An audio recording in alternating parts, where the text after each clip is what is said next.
इसको नहीं रोका गया तो आने वाले समय में पंजाब से बदतर स्थिति हो जाएगी किशनगंज जिले की, खास करके ठाकुरगंज की।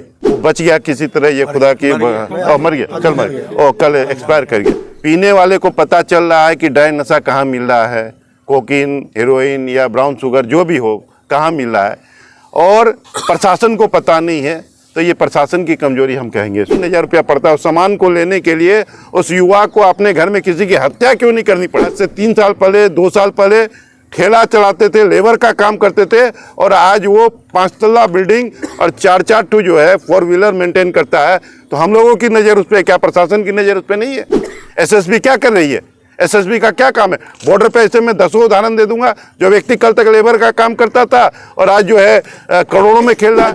ठाकुर के सैकड़ों घर में दिखाता हूँ जहाँ पढ़े लिखे बच्चे जिनसे बाप माँ को कितनी उम्मीदें थी, आज वो जो है वो चाह रहा है कि मेरा बेटा कम मर जाए। Welcome to Tarachand Dhanuka academy.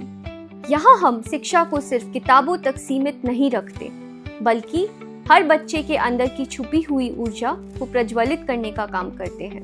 Academic session 2025-2026 के लिए एडमिशन चल रहे हैं। हर क्लास में सिर्फ कुछ सीटें ही बाकी है।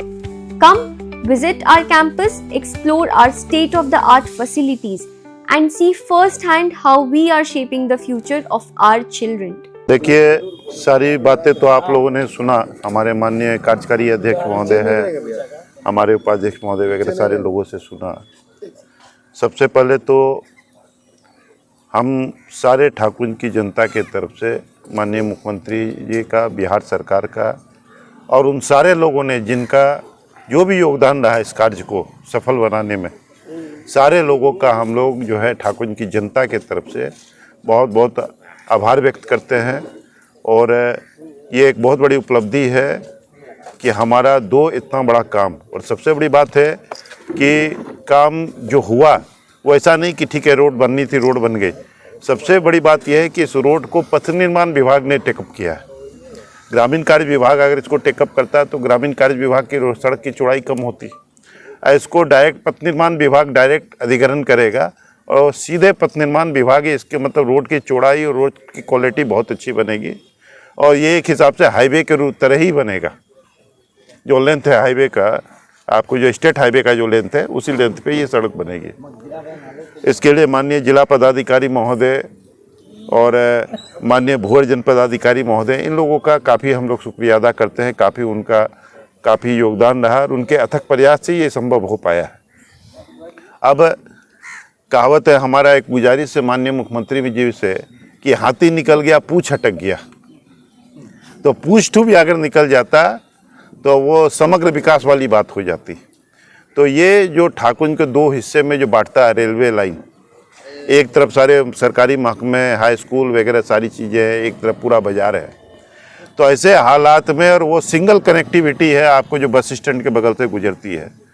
और चूँकि ये अमान परिवर्तन होने के बाद ये लाइन काफ़ी बिजी हो गई है। आप पौवा खाली जो है आपको अलग से रेल लाइन यहाँ डेवलप हो रही है। तो मान लीजिए जोगबनी सहरसा की भी ट्रेनें यहाँ से खुलेगी और कई ट्रेनों भी यहाँ पे नहीं चलने की बात चल रही है उसके बाद।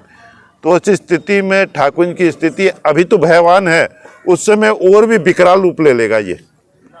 तो ऐसे में जो है वहाँ पे ये व्यवस्था है ओवरब्रिज की, रेलवे ओवरब्रिज काफ़ी ज़रूरी है क्योंकि सिंगल कनेक्टिविटी है।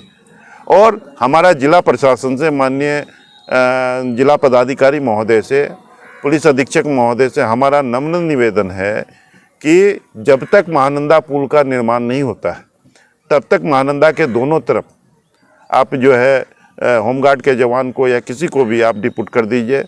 और रेलवे जब तक ओवरब्रिज का निर्माण नहीं होता है तो फाटक को डिवाइडर लगवाते हुए और वहाँ ऐसा चौकीदार की व्यवस्था कर दे कि वहाँ जाम ना लगे।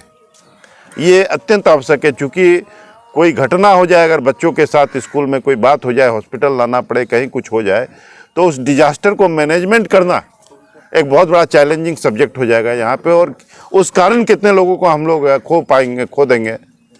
तो हर चीज़ आदमी पहले से जो है, मान लीजिए किसी भी शहर की कोई योजना बनती है तो उसको 100 साल 50 साल नज़र में रख के बनाया जाता है कि आज इसकी आबादी ये है। मान लीजिए कल कितने गाड़ी घोड़ा थे, कल तक महानंदा पुल की आवश्यकता हम लोग को नहीं महसूस हो रही थी, लेकिन अब चूंकि गाड़ी घोड़ा घर घर हो गई है, हर गांव में हो गए, तो आज हमको उसकी आवश्यकता महसूस हो रही है। नैरो गैरेज का वो पुल था जो टॉय ट्रेन चलती थी उस पर, और उसी पे गाड़ियाँ भी चलती थी। बाद में जब मीटर गेज हुआ तो रेलवे ने अपना पुल बना लिया, और वही पुल जो है आज तक हम लोग जो है ट्रांसपोर्टेशन के रूप में जो है 4 चक्का में अपना इस्तेमाल कर रहे हैं। तो उसको तो कब का बन जाना चाहिए था। तो ये सारी चीज़ें हैं। और बीच में हम लोग जाके मिले भी थे, माननीय हमारे जो प्रशिक्षु IAS पदाधिकारी महोदय नगर पंचायत का भी एग्जीक्यूटिव ऑफिसर के चार्ज में है। ठाकुंज में जो जाम लग रही है, जो अव्यवस्था है, उसके खिलाफ भी उसको सही करने के लिए, और उसका परिणाम भी हम लोगों को देखने को मिला है। और वो सारी चीज़ कर रहे हैं। मुझे लगता है उनके रहते रहते बहुत सी नई चीज़ें यहाँ लागू हो जाएगी, और बहुत सी चीज़ों से हम लोगों को जाम से निजात मिलेगा। हम लोगों को ये जो अतिक्रमण के कारण जो जाम हो रहा है उससे भी निजात मिलेगा। और मेरा यही आग्रह है जिला पदाधिकारी महोदय से कि नगर पंचायत द्वारा आज करीबन 20 दिन हो गया पारित करके भेजा गया है नो एंट्री ठाकुंज में लगाने का टाइम टेबल निर्धारित करने के लिए। उसका जो कानूनी प्रोविज़न के हिसाब से टाइम टेबल होता है उस हिसाब से उसको लागू करने के लिए, लेकिन आज तक 20 दिन से वो फाइल SDO साहब के यहाँ पड़ी हुई है। और जिसके कारण आपने देखा होगा 3 दिन पहले भी एक घटना मस्तान चौक पे घटी, और एक बुजुर्ग आदमी का जो डंपर के नीचे आने से हाथ पूरा जख्मी हो गया, वो बच गया किसी तरह, ये खुदा की मर गया, कल एक्सपायर कर गया। तो ये घटना, इससे पहले एक आदिवासी युवक जो है वही डंपर के नीचे आके बाजार में मर गया साइकिल से। तो ये घटनाएं हो रही है। तो आखिर जिला प्रशासन को नो एंट्री का जब नगर पंचायत ने पारित करके भेज दिया, उसके बाद फिर जिला प्रशासन को ये नो एंट्री का टाइम टेबल निर्धारित करके चिट्ठी देने में क्यों देरी हो रही है, ये बात मुझे समझ में नहीं आ रहा है। इसलिए जिला पदाधिकारी महोदय, पुलिस अधीक्षक महोदय इसको इनिशिएटिव ले, और जहां भी ये काम रुका हुआ है उनको निर्देश देके इसको पूरा करने का काम करें। में हमारा जो ड्राई नशा का मामला चौक चौराहे पे कहाँ ये बिक रहा है और कैसे युवा इसको प्राप्त कर रहे हैं। पीने वाले को पता चल रहा है कि ड्राई नशा कहाँ मिल रहा है, कोकीन, हेरोइन या ब्राउन शुगर जो भी हो कहाँ मिल रहा है, और प्रशासन को पता नहीं है। तो ये प्रशासन की कमजोरी हम कहेंगे इसको, क्योंकि पीने वाले को पता चल जाता है, जो उसका उस नशे का आदी है उसको पता चल रहा है कहाँ है, तो प्रशासन को कैसे नहीं पता चल रहा इस चीज़ का।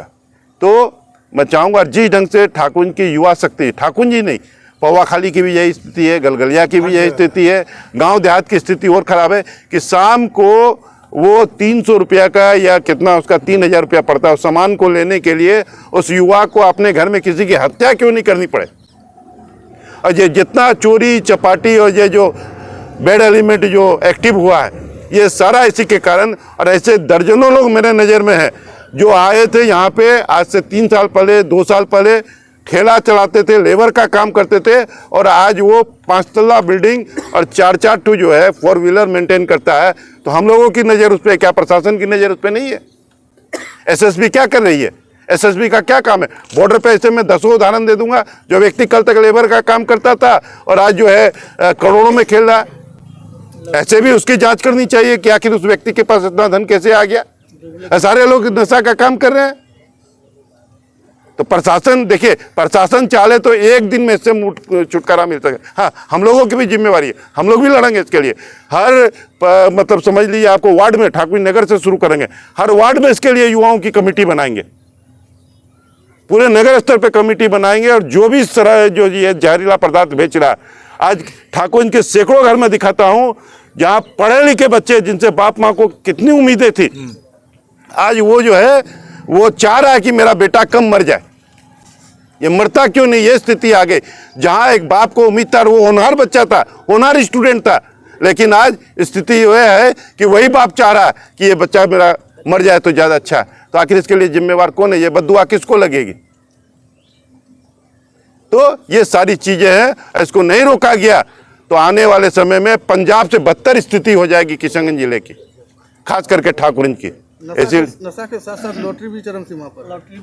लॉटरी है, वो शरीर को नुकसान नहीं कराना, वो प्रशासन जाने, जो है रेवेन्यू, सरकार का रेवेन्यू का लॉस है ये। चोरी चकारी बढ़ रही है। नहीं, चलिए वो दूसरी चीज है, लेकिन ये तो परिवार को बर्बाद कर रहा है ना। ये परिवार और यहाँ की युवा शक्ति को बर्बाद कर रहा है। इसीलिए इसको ध्यान देना ज़्यादा जरूरी है। और हमारा अगला कदम आरओबी और ठाकुर में जो है, देखिए अनुमंडल का जो मामला है वो तो सरकार का, वो पूरे जब भी होगा राज्य स्तर पे होगा। वो अकेले ठाकुर को हम लोग कितना भी चिल्ला ले नहीं मिलना। वो चूँकि एक नीतिगत निर्णय है और नीतिगत निर्णय जब भी सरकार लेगी तो वो पूरे राज्य के लिए लागू होगा। तो अभी मुझे लगता है कम से कम 50 अनुमंडल का प्रस्ताव सरकार के पास है, विचाराधीन है। तो सरकार जब भी लेगी तो उसको सबको देखेगी कौन किस आहारता को पूरा करता है, उसके बाद सरकार निर्णय लेगी। तो हमारा ये भी मांग जारी रहेगा, मांग तो हम हमेशा करते रहेंगे, ताकि कभी भी सरकार अगर डिसीजन ले तो हम लोगों को प्राथमिकता पे ठाकुर को अनुमंडल बना दिया जाए। लेकिन अभी जो हमारी लड़ाई है वो अब बच गई आरओबी, रेलवे ओवरब्रिज और हमारा ये नशा मुक्त ठाकुर। ये हमारा अब दूसरा संघर्ष का मोर्चा रहेगा। हम सब मिलकर इस पे काम करेंगे। पुनः हम सारे लोगों को बहुत बहुत धन्यवाद देते हैं। जय हिंद, जय भारत, जय ठाकुर।